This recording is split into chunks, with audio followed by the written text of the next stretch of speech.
Hello again, YouTube. I'm here to teach you about chaos theory and using it in your artwork. This will help your artwork look a little more realistic when it comes to landscapes or even character designs. So, let's begin. Okay, first off, I'm going to explain a little bit about chaos theory. Chaos theory is when it's a theory where it reflects on things like grass, plants, rock formations, mountains, lakes, clouds, weather patterns. Basically, you take a process that follows a set of rules, but the results continue to come out random. And if you look at a mountain range, all the things in it are kind of random, just the way things are created. So it's an organized randomness, which I will explain the difference between randomness and organized randomness in this next part. Okay, this is a simple landscape that I drew that has mountains. These mountains all look a lot alike. They're all about the same size and they're all about the same distance, and it's a repeating pattern. So it doesn't look right because there's no mountain ranges in the real world like this. So this is not random. This is a mistake, basically. Now you go here, now this is completely random. Instead of having mountains, I got a human face, race car, banana, and an 8-ball. Completely random. It's not even a mountain range. You want to avoid being completely random. You want to have a little organization to it. Decide on what you're going to randify. Whether it be plant life, mountainsides, clouds, or even lakes or trees. So, I'll explain more in the next thing. Okay, on this, I'm going to explain organized randomness. Basically, I'm going to start by drawing some mountains, randomly. I could take a dice or something and pinpoint them and decide where I want things, but you can also do that in your head. You can just pretend that your ideas are random. Paint some random mountain ranges.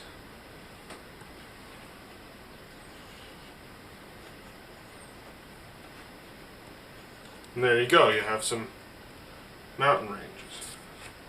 Looks alright. Now, I'll add another random element. I'll draw a lake. So, here's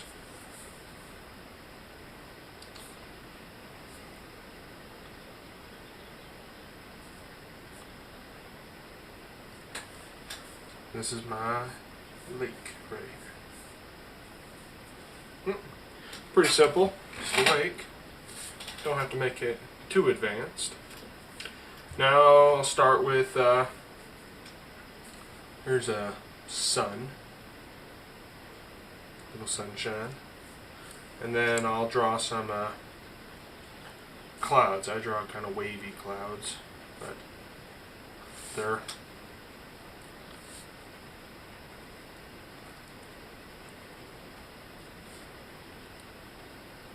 I'm trying to draw with the edge of my hand.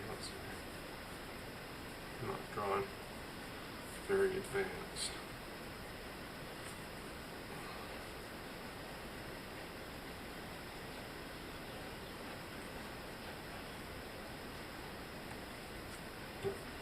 Now, I'm not putting the clouds in any particular order or anything. I'm just kind of making it up as I go along. It's random. That's the point of chaos theory, is organized randomness. So as you can see, I've created an entire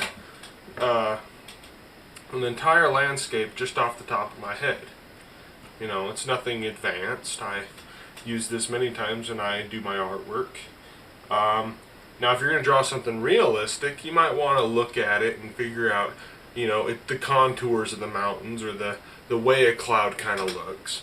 But this is unintentional, easy drawing using chaos theory. Okay, for this I've swapped to my pencil. I'm going to teach you the construction, some tips and tricks to creating landscape perspective, which a lot of people use. Now, there's the rule of thirds. If you're going to have a subject in your landscape, use the rule of thirds, which I'll explain in a second. First off, when you're starting a landscape, you want to start with your horizon. So you can do it in the middle of the paper, you can do it near the bottom or near the top. If you're higher, your view is looking down. If it's lower, then your view is high up, looking down. So I'll start kind of in the middle. So here's in the middle. So I'm kind of looking like this. Now I'll just draw some random mountains, like I showed you previously. I'll just create a little mountain range.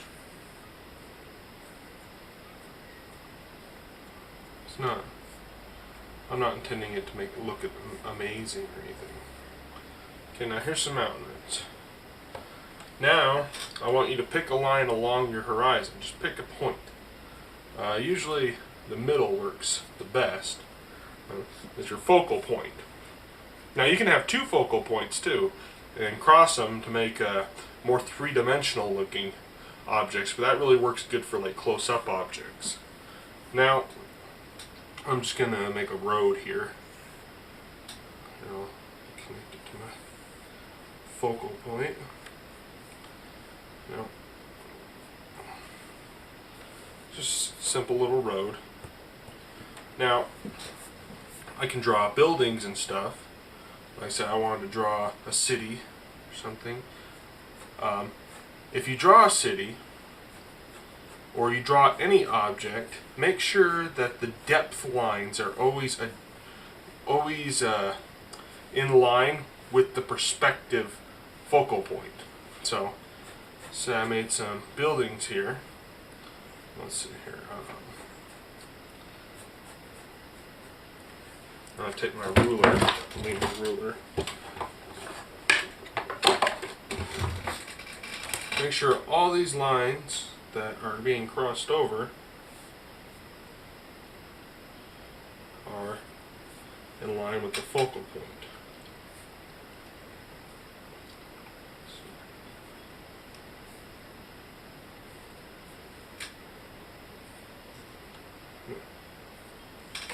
You see how you get that kind of effect? That's kind of a 3D effect. Now just keep all your sidelines square and you'll make three-dimensional buildings. And they'll look right because the perspective line is heading towards that distance, the focal point. So here'd be like a long building, you know, the parking garage out in front of it. Make sure the focal point, or to twist the focal point. Now you can keep twisting it and just keep going and make a parking garage like that.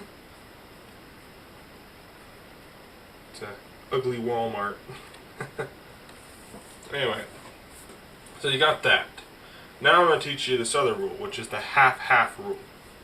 Half-half rule is, say I wanted lines on my road, because there is a divider line down your road. So here's a line down the road. Now, if you want to keep the depth looking right, basically take a half and half. So you go halfway between your focal point and your first dot, and you make another line. Then you go halfway between that line and the focal point, and you make another. And half and half, and so on, and so on. And you'll get kind of a 3D effect, because the further out you look, the more condensed and close together the dots look. Same thing works with power lines. So I'll start with a power line, go about halfway, halfway, and so on, and then I just draw myself some power lines.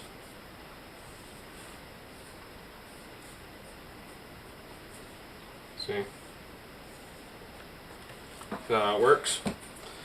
So, hopefully this helps. Just some quick tips. Okay, now I'm going to go back to the rule of thirds that I mentioned earlier. Now, basically, kind of do a hypothetical, you don't need to actually draw the lines, but divide your paper into thirds, 1, 2, 3. Then, divide your paper into thirds the other way.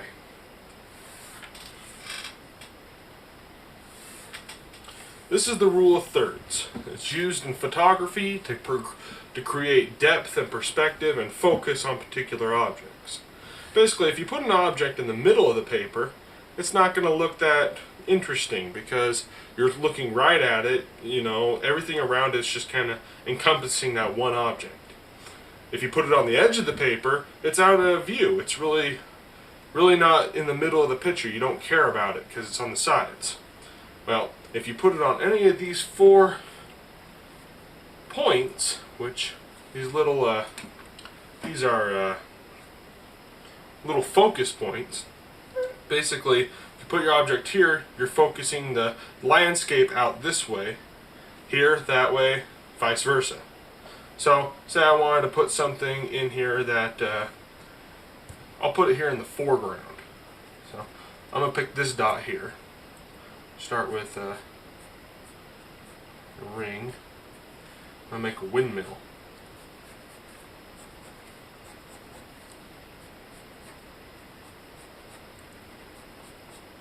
No, I'm not intending to make this the best looking windmill. I'm kind of winging it.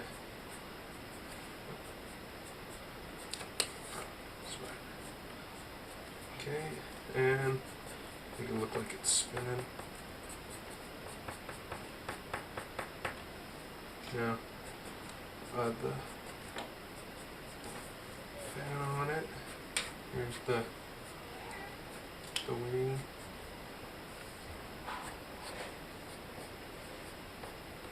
And add its pole. Yeah, I know it's kind of scribbly. I'm just kind of scribbling. Usually I don't scribble, but anyway, I've added a fan. Now, since it's on that focal point, if you notice, when you first look at this drawing, remove the cross lines, but when you first look at this drawing, your attention is kind of on the windmill. You look at the windmill, and the rest of the perspective's out this way. So it's a very alluring effect, which you can use in art, or you can even use in concept art. So that's the rule of thirds. So I hope this helps. It's designed to help you create better looking landscapes out of your mind. Now, if you're to go off and to draw a real looking landscape, then you try to match the contours of the mountains you're seeing. This is to help you fill that space in your mind when you're creating something original, unique, or someplace that doesn't even exist. Like this one is on an asteroid or something, you know. So that's how I do it. Try to use the rule of thirds to make your focus look better if you're going to put an object in your landscape.